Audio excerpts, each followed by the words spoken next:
Salut les goths et bienvenue pour cette toute nouvelle vidéo à la française. Dans ce nouvel épisode d'En route vers le Tour, nous nous plongeons dans la passionnante histoire de l'équipe AG2R. Depuis sa création en 1992, cette équipe française a connu de nombreux succès et a marqué le monde du cyclisme par sa détermination et ses talents. Chazal, Casino, AG2R Prévoyance, AG2R La Mondiale, AG2R Citroën ont précédé celle qui porte le nom de Décathlon AG2R La Mondiale depuis cette saison. Avant de parler de sa saison 2024 tout à fait exceptionnelle, retour sur ses débuts depuis 1992. L'équipe AG2R, fondée en 1992 sous le nom de Chazal, Vanille et Mur, a rapidement trouvé sa place dans le peloton international. Dirigée déjà par Vincent Lavenu, l'équipe a su attirer de jeunes talents français. Jusqu'en 1995, l'équipe remporte ses premiers succès notables avec les performances de Jan Kirsipuu, un sprinter estonien. En 1996, l'équipe change de nom pour Casino, après avoir été sponsorisée par le groupe de supermarchés. Cette période voit l'émergence de talents comme Rodolfo Massi et Alexandre Vinokourov. En 1998, l'équipe remporte sa première étape en Grand Tour avec Jan Kirsipuu sur la Vuelta, puis l'étape 1 du Tour de France 99 avec ce même Estonien, alors que Vinokourov remportera le Dauphiné 99. En 2 saisons, l'équipe est passée de 2 victoires en 1996 à 61 victoires en 1998 avec l'arrivée du sponsor Prévoyance qui double le budget de l'équipe. En 2000, l'équipe est rebaptisée AG2R Prévoyance suite au départ de Casino. L'enseigne Décathlon est co-sponsor de l'équipe et devient fournisseur matériel de l'équipe. Malgré un budget réduit et le départ d'Alexandre Vinokourov pour Télécom, l'équipe se renforce avec Andrei Civilei. Jan Kirsipuu continue d'apporter de nombreuses victoires, tandis que Christophe Agnolotto remporte une étape du Tour de France à Limoges. En 2001, Kirsipuu décroche 18 succès dont une étape du Tour de France. Et Ludovic Capel devient champion de Belgique, permettant à l'équipe de remonter en première division. L'arrivée d'Inigo Choro, de Mikel Astarloza en 2002 ainsi que de Laurent Brochard en 2003 renforce encore l'équipe. Kirsipuu, Brochard continuent de briller avec de nombreuses victoires, notamment au Tour de France. En 2004, l'équipe signe un contrat de formation avec le Chambéry Cyclisme Formation. Mais des blessures et des maladies affaiblissent ses performances globales, entraînant l'exclusion de l'UCI Pro Tour en 2005. Cependant, l'arrivée de Simon Gerrans, Cyril Dessel, l'équipe retrouve sa compétitivité et intègre le Pro Tour en 2006. Les saisons suivantes voient des succès notables avec la victoire de Sylvain Calzati sur le Tour de France et le maillot jaune de Cyril Dessel. En 2007, Christophe Moreau brille en remportant le Critérium du Dauphiné, c'est-à-dire la dernière course par étape pour le Tour française, et le championnat de France marquant une période de succès et de progression constante pour cette équipe AG2R Prévoyance. C'est en 2008 qu'AG2R se rapproche de La Mondiale, formant AG2R La Mondiale, l'équipe qui va rester sous ce nom pendant de nombreuses saisons jusqu'en 2020. L'équipe fait face au départ de Samuel Dumoulin, de Simon Gerrans, de Christophe Moreau. Cette première saison, donc 2008, est marquée par 13 succès, dont 2 étapes sur le Tour de France, grâce à Vladimir Efimkin, après le déclassement de Ricardo Rocho et de Cyril Dessel. En 2009, l'équipe stagne avec seulement 5 victoires, mais Rinaldo Nocentini porte le maillot jaune du Tour de France pendant une semaine.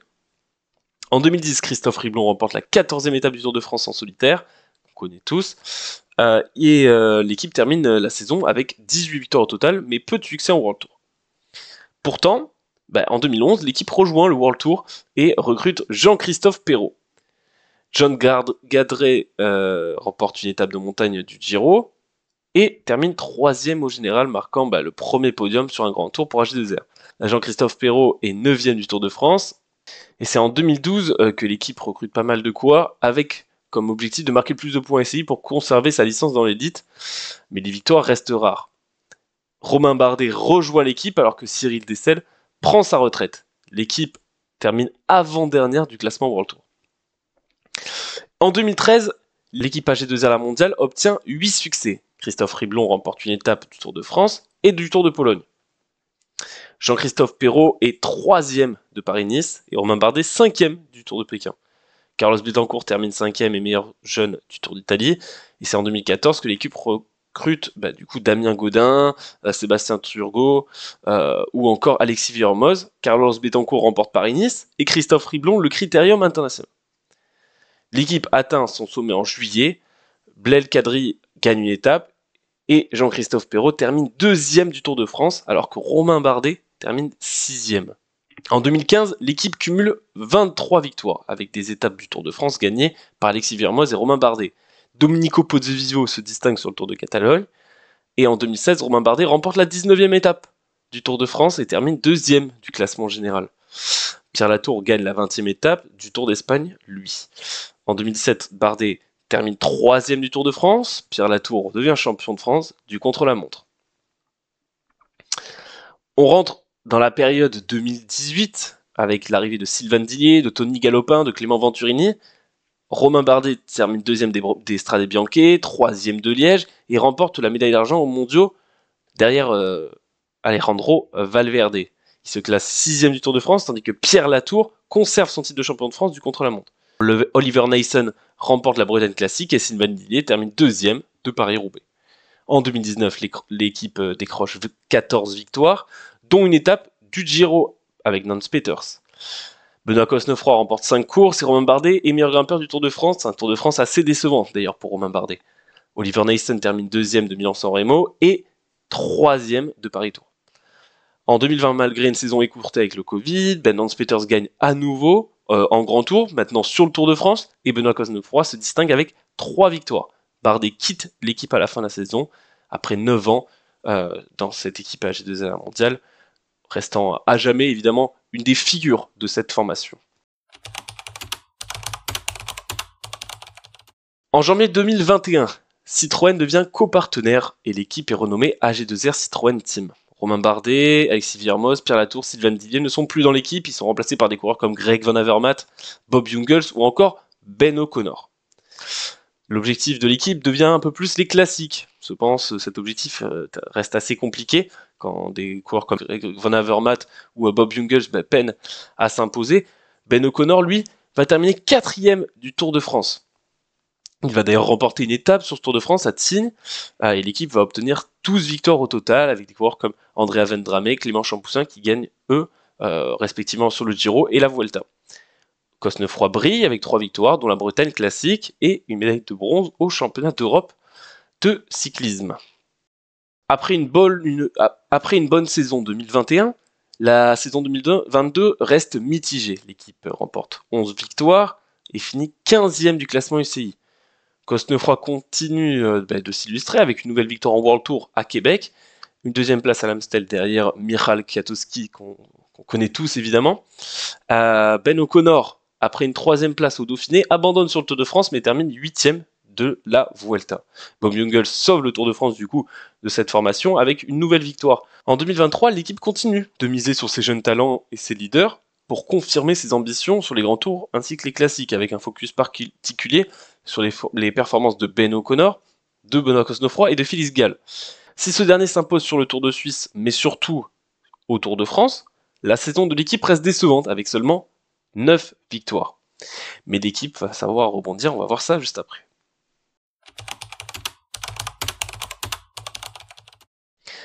L'entreprise Decathlon devient en 2024 le sponsor titre de la formation française avec un engagement qui va jusqu'en 2028.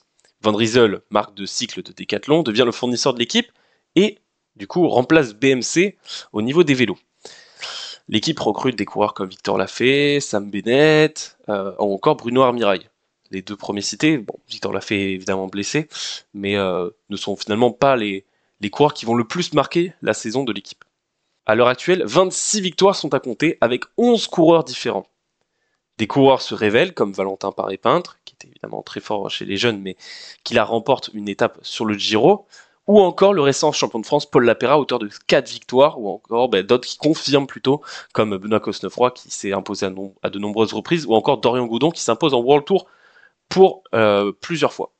Les leaders du passé, comme Félix Gall ou Ben O'Connor, sont pour l'instant un peu moins en vue, bien que le dernier cité ait gagné par 2 fois cette saison, notamment une fois en World Tour. Au-delà des succès de la World Team, l'équipe s'est restructurée dans sa formation, en se séparant de son centre de formation historique qui est le Chambéry Cyclisme Formation. L'équipe décide de créer en 2024 une nouvelle équipe, la New Gen, composée d'une partie U19 et d'une partie continentale avec une grande majorité de coureurs espoirs.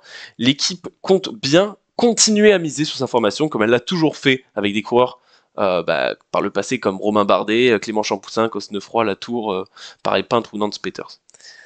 Dans cette structure, on retrouve de nombreux jeunes coureurs prometteurs que vous connaissez d'ailleurs si vous suivez nos interviews comme Kylian Verschuren ou encore Aubin Sparfel.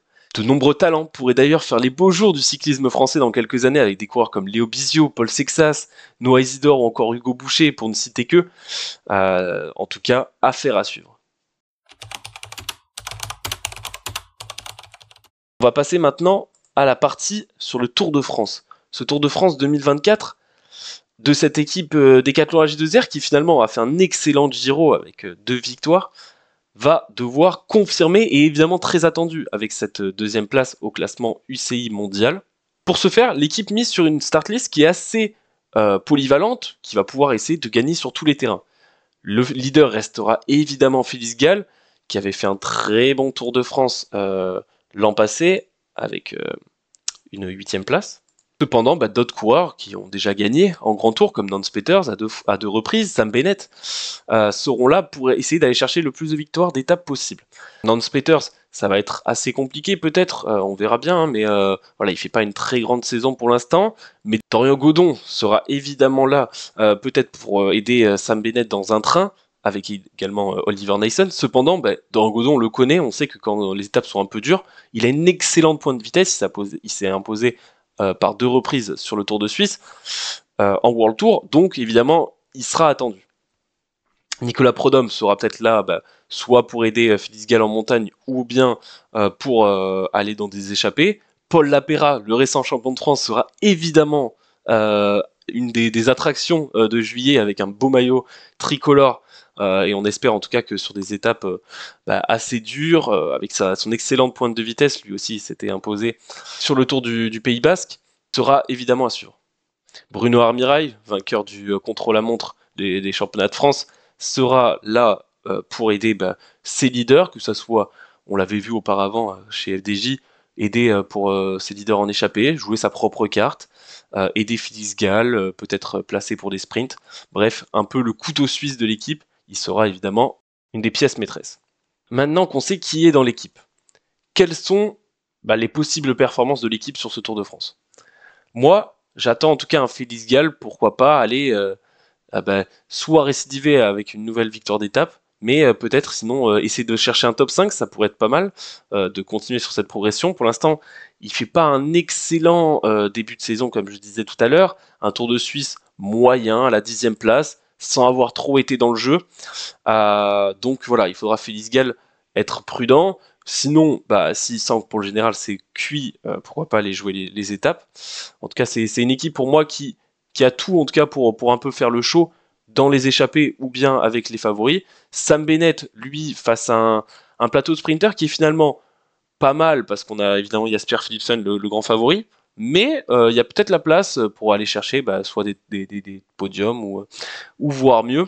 En tout cas, Sam Bennett qui avait pas mal répondu présent sur les 4 jours de Dunkerque, bien que ça soit évidemment pas du niveau World Tour, sera toujours un coureur qu'on attend quand on connaît déjà son talent, quand on sait ce qu'il a fait sur des dernières éditions du Tour de France, il sera forcément à surveiller.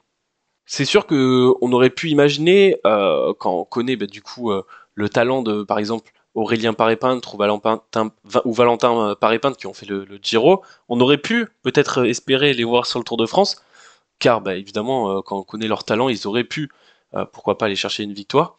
Maintenant, ils ont fait le Giro, donc ça se comprend. Donc finalement, c'est une très bonne start list pour l'équipe Decathlon. Pas de Benoît Cosnefroy qui prépare les Jeux Olympiques, logiquement. Donc voilà, il faudra voir ce que ça va donner. En tout cas, moi j'ai évidemment très hâte de voir ce que va nous donner par exemple notre champion de France Paul Lapera ou encore Félix Gall. Dites-nous ce que vous en pensez en tout cas sur cette start list de l'équipe Decathlon AG2R. Dites-nous également ce que vous avez pensé de cette vidéo, si vous êtes hype pour le Tour de France. En tout cas, on va vite se retrouver pour le dernier épisode de cette série autour de la Jumbo-Visma, de la Visma Lease a Bike, pardon. Et ensuite, on partira pour 3 semaines de Tour de France en live tous les soirs sur Instagram, en live, en rediff, pardon, ensuite sur YouTube. J'espère que cette vidéo vous aura plu. On se retrouve très vite. Salut les goths!